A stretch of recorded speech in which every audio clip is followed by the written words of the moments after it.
ಜಮೀನಿನ ಬೆಲೆ ಗಗನಕ್ಕೇರಿದ ಹಿನ್ನೆಲೆಯಲ್ಲಿ ದಳ್ಳಾಳಿಗಳ ಹಾವಳಿಯಿಂದ ಅಕ್ರಮ ದಾಖಲಾತಿಗಳು ಸೃಷ್ಟಿಸಿ ಮಾರಾಟಕ್ಕೆ ಮುಂದಾಗುವ ಪ್ರಕರಣಗಳು ಹೆಚ್ಚಾಗುತ್ತಿದ್ದು, ಇದರಲ್ಲಿ ಸ್ಥಳೀಯ ದಳ್ಳಾಳಿಗಳು ಮತ್ತು ಅಧಿಕಾರಿಗಳ ಶಾಮೀಲಾಗಿರುವ ಅನುಮಾನ ವ್ಯಕ್ತವಾಗಿದೆ. ಇದರಿಂದಾಗಿ ಯಾರದೋ ಭೂಮಿ ಮತ್ಯಾರಿಂದಲೋ ಕ್ರಯ ಆಗುತ್ತಿದ್ದು, ವಂಶಸ್ಥರಿಲ್ಲದ ಜಮೀನಿಗೆ ರಾತ್ರೋರಾತ್ರಿ ದಾಖಲೆ ಸೃಷ್ಟಿಸಿ ಪರಬಾರೆ ಮಾಡುವುದು ಸಾಮಾನ್ಯವಾಗಿದೆ. ದಿಕ್ಕು ದೆಸೆ ಇಲ್ಲದ ಜಮೀನಿಗೆ ಮಾಲೀಕರನ್ನು ಸೃಷ್ಟಿಸಿ ಅಕ್ರಮವಾಗಿ ಜಮೀನು ಪರರ ಪಾಲು ಮಾಡುತ್ತಿದ್ದು, ಇಂತಹ ಪ್ರಕರಣಗಳಲ್ಲಿ ಅಧಿಕಾರಿಗಳು ಶಾಮೀಲಾಗಿರುವುದು ತೀವ್ರ ಆತಂಕಕ್ಕೆ ಕಾರಣವಾಗಿದೆ. ಗುಡಿಬಂಡೆ ತಾಲೂಕಿನ ತಿರುಮಣಿ ಗ್ರಾಮ ಪಂಚಾಯಿತಿ ವ್ಯಾಪ್ತಿಯ ಜಮೀನು ಪರರ ಪಾಲಾಗಿದ್ದು, ಇದೀಗ ಬೆಳಕಿಗೆ ಬಂದಿದೆ. ಗುಡಿಬಂಡೆ ಸಬ್ ರಿಜಿಸ್ಟರ್ ಲೋಪ ಎಸಗಿರುವ ಶಂಕೆ ವ್ಯಕ್ತವಾಗಿದೆ.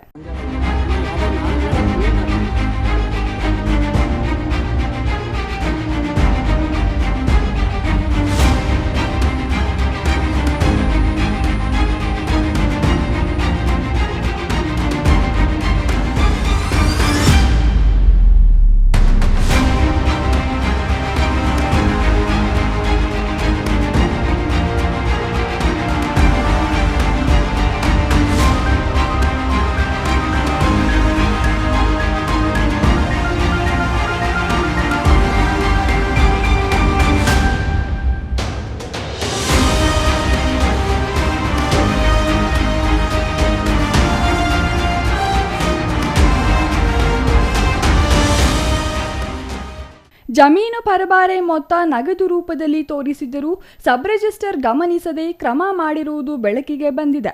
ಅಲ್ಲದೆ ರಾಮಪ್ಪ ಬಿನ್ ರಾಮಣ್ಣ ಎಂಬುವವರ ಹೆಸರನ್ನು ಜಮೀನಿನ ಪರಬಾರೆ ಮಾಡುವ ವೇಳೆ ರಾಮಪ್ಪ ಬಿನ್ ಕುಮಾರಪ್ಪ ಎಂಬುದಾಗಿ ತಿದ್ದುಪಡಿ ಮಾಡಲಾಗಿದೆ.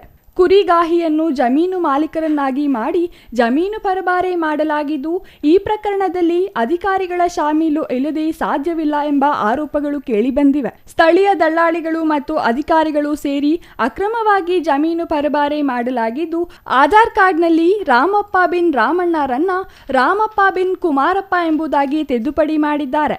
ಜಮೀನು ಪರಬಾರೆಗೆ ಸುಮಾರು 50 ಲಕ್ಷ ರೂಪಾಯಿ ವಹಿವಾಟ ನಡೆದಿದ್ದರೂ ಸಾಧ್ಯತೆ ಇದೆ ಎಂಬ ಜಮೀನಿನ ನೆರೆಹೊರೆಯ ರೈತರು ತಿಳಿಸಿದ್ದಾರೆ. ಈ ಒಂದು ಭೂಮಿಯಲ್ಲಿ ಸುಮಾರು ಒಂದು 60 ವರ್ಷದಿಂದ ಸಾಗುವಳಿ ಮಾಡ್ತಾ ಇದ್ದು, ಒಂದು 70 ವರ್ಷದಿಂದ ಸಾಗುವಳಿ ಮಾಡ್ಕೊಂಡು ಬಂದ್ಬಿಟ್ಟು ಇವತ್ತು ಫೋರ್ಜರಿ ಮಾಡಿಬಿಟ್ಟು ಯಾರೋ ಹೆಸರಲ್ಲಿ ಜಮೀನು ಬಂದು ಇಲ್ಲೂ ಇದು ಮಾಡಿಬಿಟ್ಟು ಕಂಬಾಳಲ್ಲಿ ರಾಮಣ್ಣ ಅನ್ನೋರ ಹೆಸರಿಗೆ ತಗೊಬಂದ್ಬಿಟ್ಟು ಅಲ್ಲಿ ಉಳುಮೆ ಮಾಡ್ತಾ ಇರೋದು ಬೇರೆಯವರು, ಮತ್ತೆ ಅದನ್ನು ಮಾರಾಟ ಮಾಡಿರೋದು ಇನ್ನೊಂದು ಲೆಕ್ಕದಲ್ಲಿ ರಿಜಿಸ್ಟ್ರಿ ಮಾಡಿರ್ತಾರೆ ಸರ್. ಇಲ್ಲಿ ಅದು ಏನಾಗಿದೆ ಅಂತಂದರೆ, ಈಗ ಫೋರ್ಜರಿ ಮಾಡಿಬಿಟ್ಟು ಎಲ್ಲ ಡಾಕ್ಯುಮೆಂಟ್ಗಳನ್ನ ಫೋರ್ಜರಿಯನ್ನು ಸೃಷ್ಟಿ ಮಾಡಿಬಿಟ್ಟು ಅವರು ಅದನ್ನು ಜಮೀನನ್ನು ಮಾರಾಟ ಮಾಡಿರ್ತಾರೆ. ರಾಮಪ್ಪ ಅವರು ಹೆಸರಲ್ಲಿಗೆ ಜಮೀನು ತಂದು ಈಗ ನಂಜನಾಚಾರ್ಯ ಅನ್ನೋರ ಹೆಸರಿಗೆ ರಿಜಿಸ್ಟ್ರಿ ಮಾಡಿದ್ದಾರೆ ಅವರು.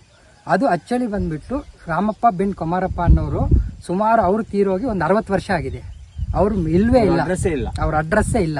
ಬಟ್ ಅಂತ ಕಡೆ ಕಂಬಾಳಲ್ಲಿ ಇಲ್ಲೇ ಪಕ್ಕದೂರಾಗಿರ್ತಕ್ಕಂಥ ಕಂಬಾಳಲ್ಲಿ ರಾಮಣ್ಣ ಅಂತವ್ರನ್ನ ಆಧಾರ್ ಕಾರ್ಡ್ ಸಮೇತ ಚೇಂಜ್ ಮಾಡಿಬಿಟ್ಟು ಆ ಫೋರ್ಜರಿ ದಾಖಲೆಯನ್ನು ಸೃಷ್ಟಿ ಮಾಡಿಬಿಟ್ಟು ಅವರು ನಂಜುಂಡಾಚಾರ್ಯ ಅನ್ನೋರಿಗೆ ರಿಜಿಸ್ಟ್ರಿ ಮಾಡಿರ್ತಾರೆ ಸರ್. ಈಗ ಅದು ಈಗ ಪ್ರೆಸೆಂಟು ಅಲ್ಲಿ ಜಮೀನಲ್ಲಿ ಇರ್ತಕ್ಕಂಥದ್ದು ಬಾಲಕೃಷ್ಣ ಅನ್ನೋರು ಇದ್ದಾರೆ ಅಲ್ಲಿ ಜಮೀನಲ್ಲಿ.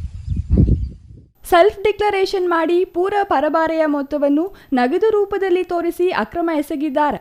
2 ಲಕ್ಷ ರೂಪಾಯಿಗೂ ಹೆಚ್ಚು ವಹಿವಾಟು ನಡೆಸುವಂತಿಲ್ಲ ಎಂಬ ನಿಯಮವಿದ್ದರೂ ಅಧಿಕಾರಿಗಳು ದಳ್ಳಾಳಿಗಳು ಸೇರಿ ಅಕ್ರಮ ದಾಖಲೆ ಸೃಷ್ಟಿಸಿ ಪರಬಾರೆ ಮಾಡಿರುವುದು ಹಲವು ಅನುಮಾನಗಳಿಗೆ ಕಾರಣವಾಗಿದೆ.